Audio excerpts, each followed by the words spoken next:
Good morning, Year 4, and welcome to your literacy lesson of the 11th of February 2021. So today you are going to continue to write your balanced argument. As a starter, I would like you to look at the spellings you were given yesterday, find out the definition of the spellings and write a sentence including each of the words. And then tomorrow you will be given a mixed spelling test taken from the spellings given to you yesterday and the spellings given to you on Monday. So firstly, I do need to tell you that you should really be watching the videos before you complete the tasks on Teams, because some of you did not understand the task yesterday and wrote a balanced argument about something totally different. Remember that we are writing a balanced argument about whether or not it is right for animals to be kept in zoos. That is what we've been working towards, and that is what our sessions were based on Monday and Tuesday.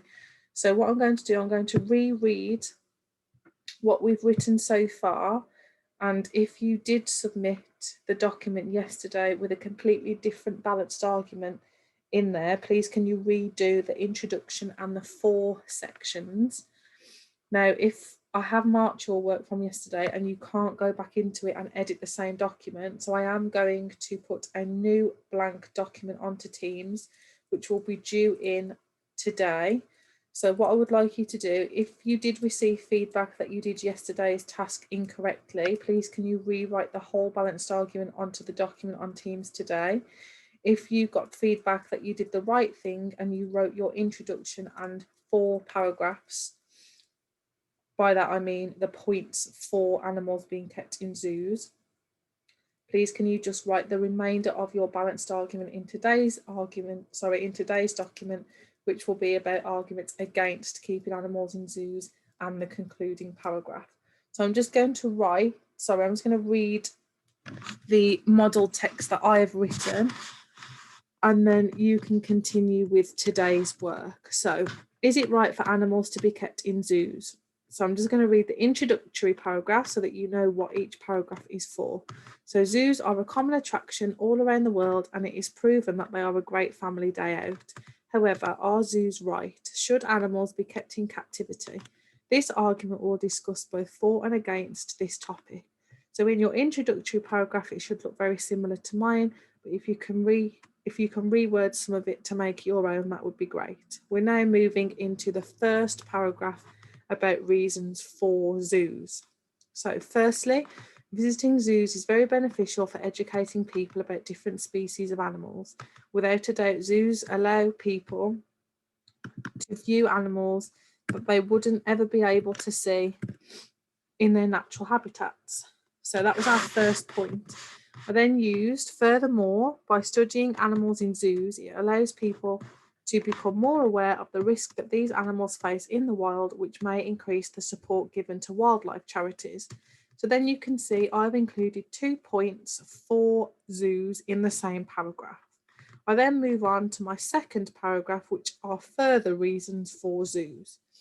In addition, zoos often save animals from dangerous situations in the wild, such as the destruction of their natural habitat or being killed for hunting purposes. So again, that's my first point 4, and I then move on using as well as this to introduce another point. So as well as this, zoos can help to increase the numbers of animals within endangered species as they encourage species to breed in captivity. So that is what you should have achieved in yesterday's lesson. So if you did that incorrectly, please take some time today to rewrite those 3 paragraphs. So moving on to today's lesson, we are going to be writing the against paragraphs and then our concluding paragraph. So as you can see in my box it up plan on the right hand side, I'm talking about zoos, not pets, because some of you got super confused. And it says that animals, on the contrary, so again introducing an opposite point of view, can suffer from boredom or stress because they've not got much space.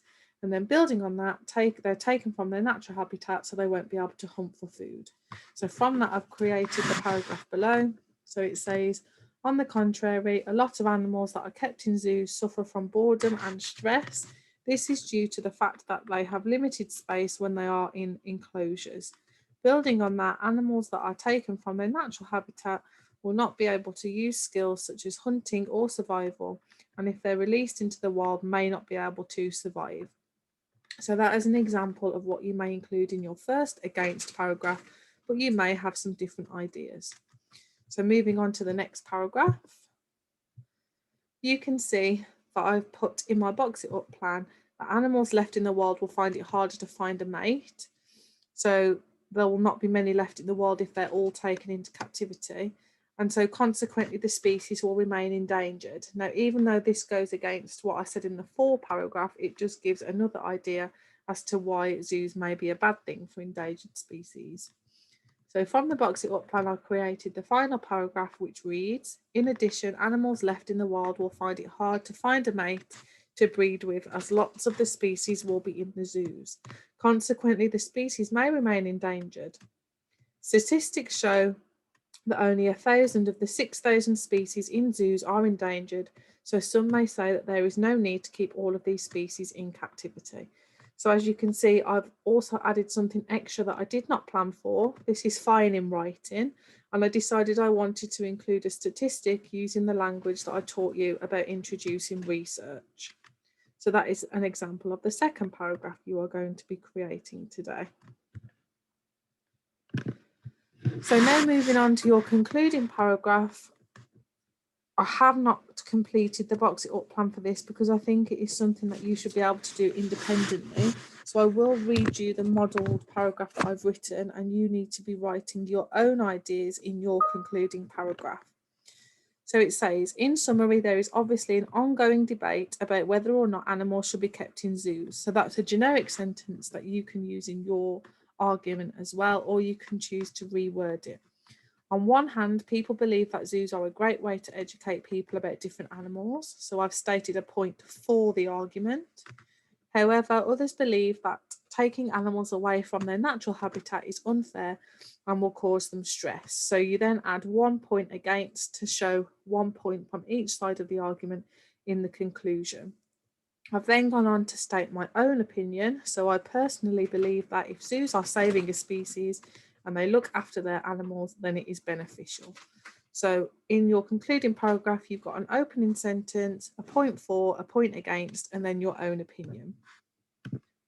So once you've completed today's lesson, you should have a full balanced argument. You are welcome to use tomorrow's lesson to finish your writing, because tomorrow we are going to be editing and doing some different writing tasks. So in your check-in time for today, check for capital letters and full stops, commas after fronted adverbials, for items in a list and before conjunctions. Check it is in third person, in present tense, that you've used the language that we've learnt that is included within balanced arguments to move the argument on. And today you'll be looking at those phrases that introduce an opposite point of view, such as on the other hand, however, and conversely. Language to introduce facts, for example, research suggests or statistics show. And like I just said, the language used to introduce an opposite point of view. And please make sure your learning makes sense. Please do not submit on Teams a different balanced argument. It has to be about zoos. And please make sure you watch the video before you complete anything on Teams, because it was really disappointing to see that some children had submitted a blank document. So please make sure that you understand how to submit your work. If you're not sure, please give us an email, because we're really looking forward to seeing your finished piece of writing. So you've got one more day left of the term. So again, please feel free to submit your work tomorrow, and you can continue with it on Friday if you need to. I will assign another blank document for Friday so you can carry on writing. I will not mark today's work. I will just add comments to your work just in case you need to finish it off on Friday. I hope that made sense, and we will talk soon.